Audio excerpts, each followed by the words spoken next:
শালা গেঁজার এত দাম, একটুখানি গেঁজা নিয়ে এলাম 30 টাকা। এই গেঁজা খেয়ে আজকে দেখবো কি হয়। আর শালা গেঁজা খেয়ে লোকে বলে খুব নেশা হয়।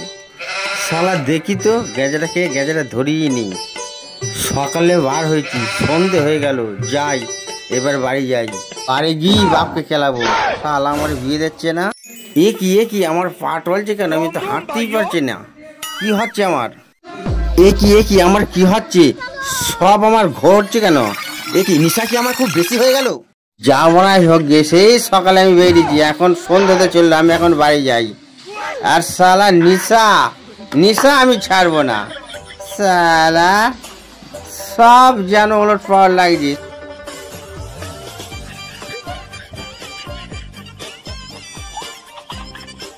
একে আমার চিনা লাগছে কেন তো?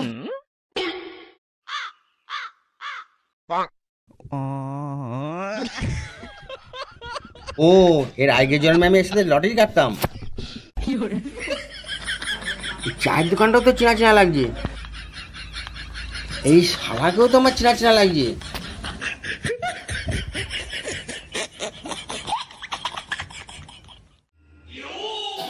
আরে শালা, এ তো আগের জন্মকার আমার বন্ধু রে।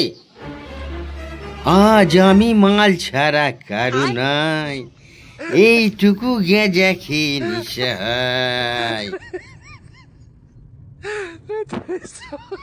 ভাই, বাড়িটা তোমার চেনা লাগছে। বাড়িটা কি তোমার? না, বাড়ি আমার নাই। দাঁড়াও, বাড়ির মালিককে আমি ডাকছি। দাদু এদিকে এসো তো, কে ডাকছে? দাদু, ও দাদু এদিকে এসো। বল বড়া। কি বুঝুদা কি তোমার বাপের মতো লাগছে? এই বুড়ো, আগের জন্মে কি তুই আমার বাপ ছিলি? সোরের বাচ্চা। আগের জন্মে নাই রে সোরের বাচ্চা, এই জন্মে আমি তোর বাপ। আর সকাল থেকে সন্ধ্যেবাদী গেঁজা মারিয়ে এই সন্ধ্যেবেলা বাড়ি এসে আগের জন্ম মারাচ্ছ।